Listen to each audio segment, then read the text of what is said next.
Hi, I'm Dan. Thanks for checking in on Dimgaard this week. So I recorded Monday's session the way I've started doing for all those Monday sessions.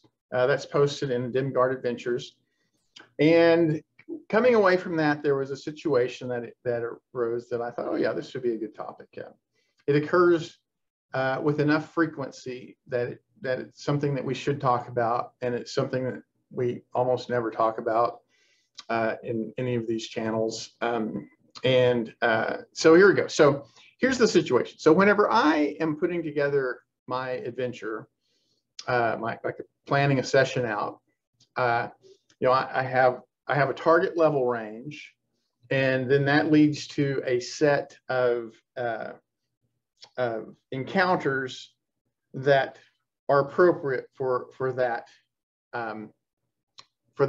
range of characters. So in this particular case, I've got my target PC level range is 8th to 11th level.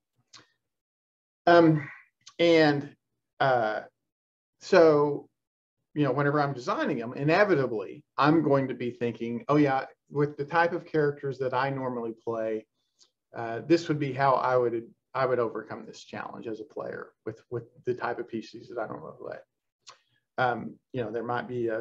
There might be a role-playing solution. There might be a particular tactic. There might be a particularly useful spell that I'm thinking of. But I am also very careful not to constrain the success of the adventure, like or even a particular encounter, to a single magic pathway, right? Like I would never, like you don't want to say, oh yeah, this is the way to solve this encounter is using lesser restoration, 2nd level spell, and every party should have lesser restoration, and if they don't, well, then that's just bad planning on their side, because that is the one and only way to get past this encounter, and it should be there. You just want to avoid those type of narrow constraints on player agency. So we want to have a variety. Like ideally, there might be a combat path, there would be a role-playing path, there would be other strategies like deception or stealth to meet the challenge involved. And we want to have as many of those. We want to be able to. And from my perspective, from my experience, the way that we do that is that we don't presume any particular strategy, right? We just set up the challenge. We say, okay, here's the situation. Boom, players, DM, go. See what happens, right? But when I do that, so a lot of times, like whenever I'm setting up an encounter, I'm like, oh yeah, this is an appropriate challenge. I'm not sure how players will address this challenge. In fact, I'm really anxious. Like I'm really, like the anticipation to me is like, how are my players going to win this, right? This is definitely a situation that is appropriate for this level range. But I'm just curious to see how the players are going to do this. So in this particular episode, we had Young Deep Dragon is like the end of the episode. And that Young Deep Dragon, they have a burrow speed. And they're smart, right? So they're smart. And so, when you get to the end point, well, he's not suicidal. They're not even like white dragons, right? So white dragons are just vicious and animalistic, and you invade their lair, their territorialism is going to make them just fight. They're not going to typically give up. They're just like, no, but a deep dragon is like, I can make another lair. I can establish another lair. Is the hoard that I have built up to this point really worth my life? These guys are, think this is clearly going bad for me. I'll just burrow away. right? And so that's the situation that's the specific situation, is like, what do 8th level PCs do about a burrowing creature who just has no incentive to fight and is just going to take off, right? Whenever it's clear that he can't win, he's just like, yeah, I'm out of here. Yeah, see you guys another day. Maybe whenever I have better allies. I don't know how PCs deal with that situation at 8th level, or even up to, I guess at 10th level, you could have moon druids shape-shifting into earth elementals, or you could summon earth elementals with conjure elemental.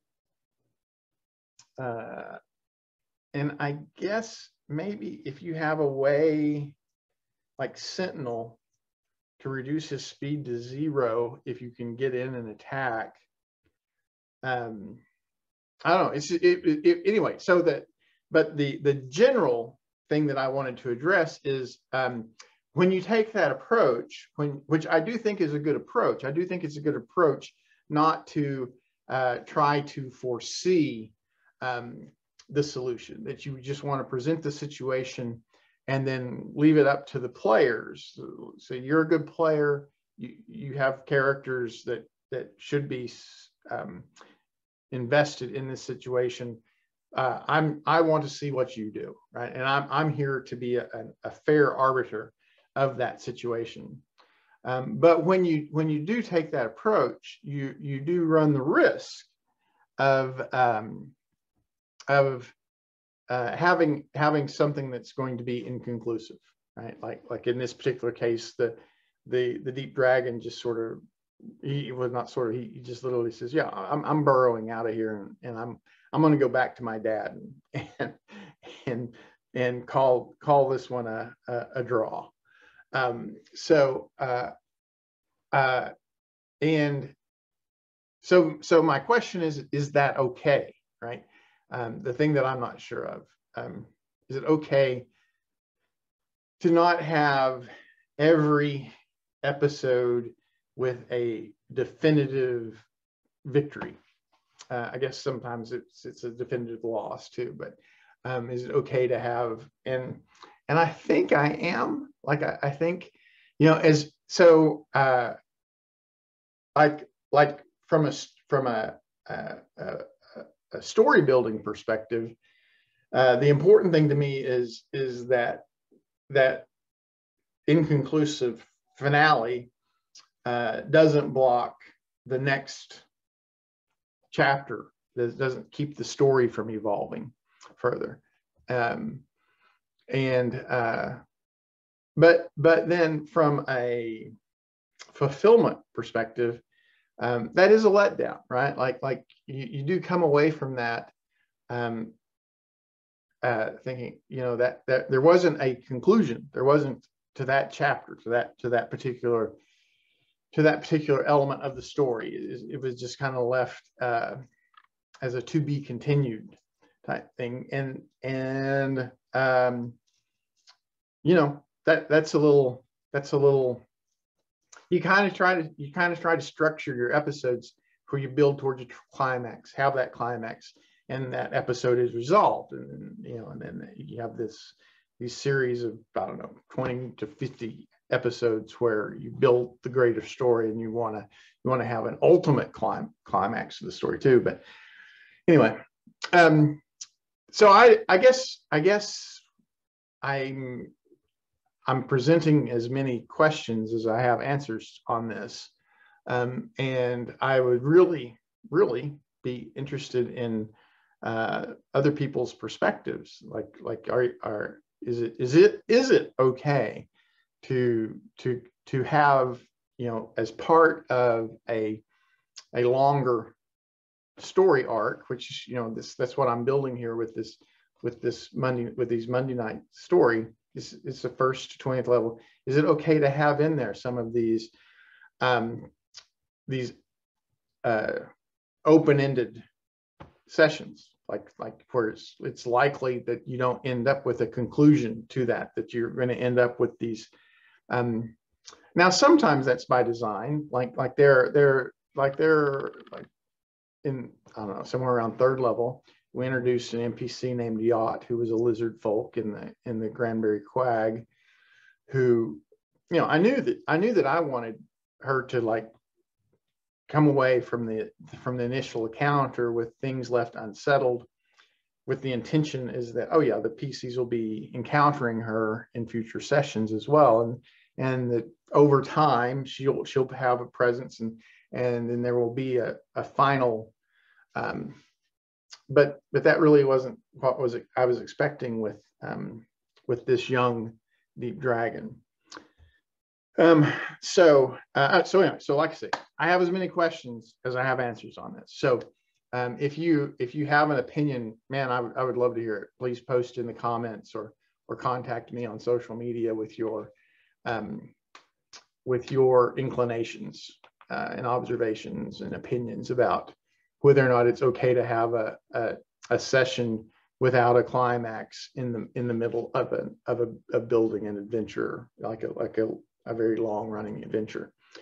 And then also this specific of what can an 8th level party do about a summoning opponent, or I mean about a burrowing opponent. Like I said, whenever they get, I think, to 9th level, you can conjure elementals. But what do you do at 8th level before the Moon Druid can shapeshift into an Earth elemental? Or yeah, so if you have a particular strategy that you have employed successfully against smart burrowing creatures below like 10th level, I would really be interested in that too, not just from an adventure design perspective, but also it's something that I've run into as a player with some of my characters early in tier 2, and it is it's the you run into creatures that are appropriate to be challenges there, like Ankh eggs or whatever, but burrowing, mainly because you don't have they have complete cover once they're burrowed. It's not even like a flying creature, where you have line of sight to them and can do stuff. But so if you have strategies or information on that specific element, I would love to hear that as well. Like I said, please post comments or contact me on social media. And then just in general, if you find these videos interesting or helpful, please like and subscribe. That helps to get it out to more people who share our aligned interests. And then I will see you next week.